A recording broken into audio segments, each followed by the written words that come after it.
Hello, my name is Adorable. That is my name.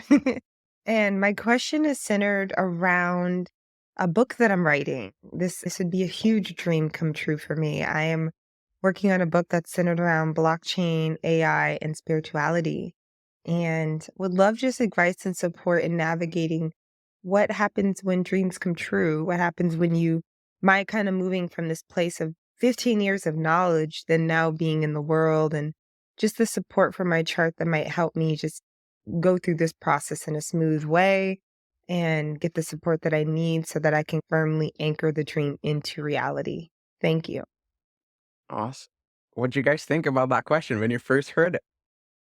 Well, I love the fact that she asked about what happens when your dreams come true, right? Not just, what part of my chart supports me with the book, but that specific question because that's so powerful, right? That's not something that we think about, that fear, the intensity of what happens when our dreams come true and how do we support that and keep that going because that's such a thing that we're just not used to, we don't think about, and I think we can feel really there can be a fear around it, right? We want it so bad but we haven't made it happen, so I just love that she asked it that way.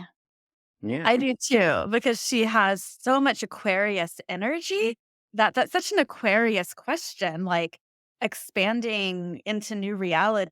And I got super lit up when I heard that question. Nice. Awesome. And who would like to get us started exploring the answer to that question? Does anyone have a burning answer that they'd like to give right now?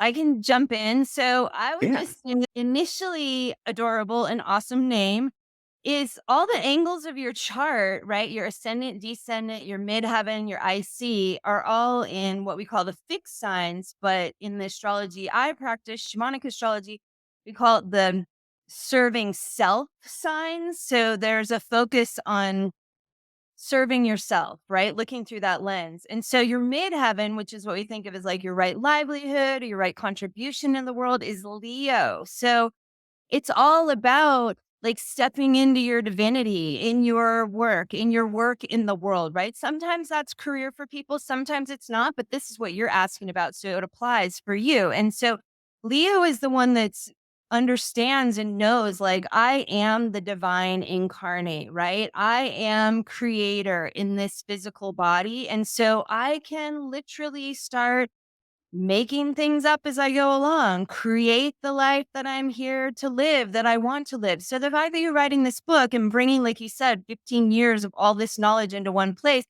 and creating something with that, that for me just like screams Leo midheaven. So I feel like the angles of your chart, which are really so much about doing what turns you on, moving towards what you want to create, are really lit up for you. And so I feel like that's very helpful and really helps to bring you towards what you're trying to create. And that when your dreams come true, I think for you, it's just going to feel good, right? It's going to feel like, oh, wow, I'm living my Leo midheaven and this is right. And this feels in alignment with me. And it feels good, is what I would say. Awesome. Jamie? Okay, love that, Sheridan. And I love this. I love your chart. You have all this beautiful Aquarius energy, moon, sun, Mercury, Venus, Jupiter here. I mean, you have a Mercury, Venus, Jupiter conjunction. So you have a big message to share that is going to expand people's realities. And, Aquarius, right? This connects in with blockchain, AI, spirituality. I'm like, I want to read your book. I'm so curious about it. But what I think is really cool, right? Because have so much Aquarius energy. This is big picture kind of energy. So I like to look at these bigger cycles. We are coming to completion of a 19-month Venus cycle that started in Capricorn in your third house, that started in January of 2022. And the third house of communication, writing, right? So perhaps this Venus cycle that started in January 2022, that we're kind of at a peak point and coming to completion, helped create some foundation for your writing, for your book. And now this next Venus cycle is going to start in August when Venus meets the sun and Leo and rises as morning star in Leo. And this is in your 10th house. Sheridan was speaking about your sacred contribution to the world. So I can see how this Venus, and you have Venus conjunct your Mercury in Aquarius and Jupiter. So I can see how this Venus cycle could really support that creative energy to let yourself be seen, to let your work be seen. And I love this question, like, what happens when our dreams come true? And to me, just what's intuitively coming is like we expand into new realities, like we expand into living a life that's beyond what we've ever lived before, what we could even imagine. And this is your brilliance as an Aquarius, right? So much Aquarius to actually expand your mind, right? Mercury with Jupiter, expand your mind beyond what you've experienced of reality before. So I see all this like timeline leaping and timeline jumping. And one more thing to share when and this connects to your 11th house, right? Also, one of the things for today, Saturn right now is in Pisces.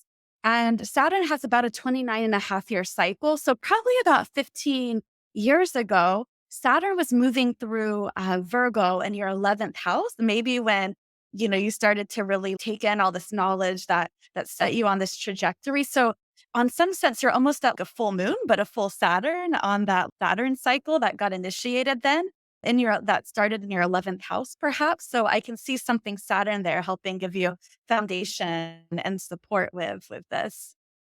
Awesome. And I would love to hear from Adorable, who we actually have her here today to just to gain some insight, see how we did, see how that's resonating. So, Adorable, welcome to the show.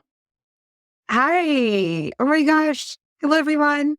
Wow. So both of you did such a brilliant job of just kind of naming, as a Scorpio rising with Pluto there, I often kind of have just been in this like more of a shadowy place or even being a fourth house person. Sharon, when you were really speaking to kind of like the self life, I have felt like very much my life has just been self. And I'm like, am I ever going to be in the world?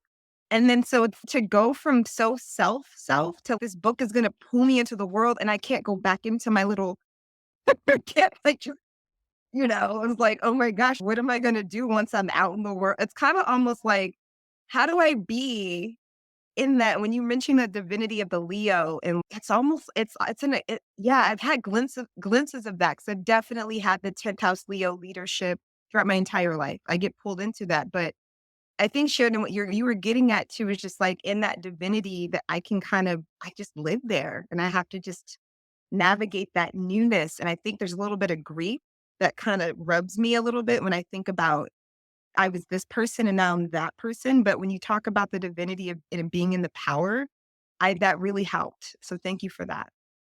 Yeah, my pleasure. I'm so glad. And I'll just say, having that Scorpio rising, you still can have that time that you like go back into your own little world, right? It's not like this is all there's going to be going forward. You know what I mean? You still are going to have Scorpio rising with Pluto right there. So you'll be able to, like when you have those angles of your chart, I think it's so much about doing what turns you on and just keep following that path. So if sometimes you want to go in, that's what's turning you on, you can do that. And then when you're ready to come out, that's what's turning you on, you can do that, right? Because it is serving self. So you'll be able to follow and navigate that, right? This is what's turning me on. This is what's turning me on now. This is the next thing, right? Like that's the gift. That's your soul path is to follow that. So yeah.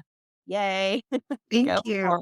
Yeah. And then Jamie, oh my gosh, Jamie, I love that you connected the Venus and Mercury conjunction because that's always been something I've been fascinated about as to like how I've been expressing that in the world.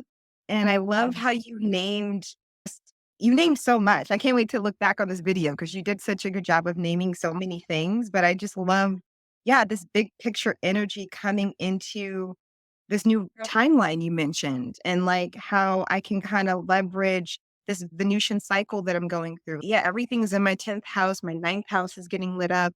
I'm meeting with the publisher next week. Like there's this energy that's moving.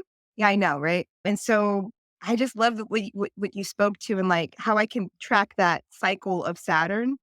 Saturn right now has been training my ascendant and has been training Pluto. And I think that's been helpful. And it's been also training my Neptune.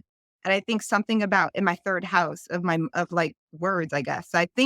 I feel like Saturn's such a huge part of me being able to even write this because there's like an authority about how I'm doing it. And I feel like an authority on the subject. And so thank you for helping me look at Saturn in a new way. I love that. And how this like upcoming Capricorn new moon on this Cancer Capricorn axis is in your third, ninth house, and you're meeting with a publisher. The timing just seems so divine. And just one thing that's coming through with Pluto on your ascendant, in Scorpio, you're an alchemist. Like Pluto on Mm. your ascendant in Scorpio, you're probably like just constantly transforming into new versions of yourself. Whereas if you knew me 2 years ago, you don't even know who I am anymore. I've transformed. And then even if you knew me last week, I've had a whole lifetime and transformed. So you have this energy to constantly keep on transforming again and again and again. What Thank is the you. name of the book, Adorable? It's called Energy Healing 3.0. Ooh, What blockchain and AI are teaching. Sorry, I'm a little nervous. What blockchain and AI teaches us about healing ourselves and the planet. wow. Oh my God. You have to let us know when it comes out Yes. because I definitely will buy that book and I will definitely read it. I certainly will. Thank you so much, all three of you. Have a great day. Thank Thank you, you. I'll see you Barbara. soon.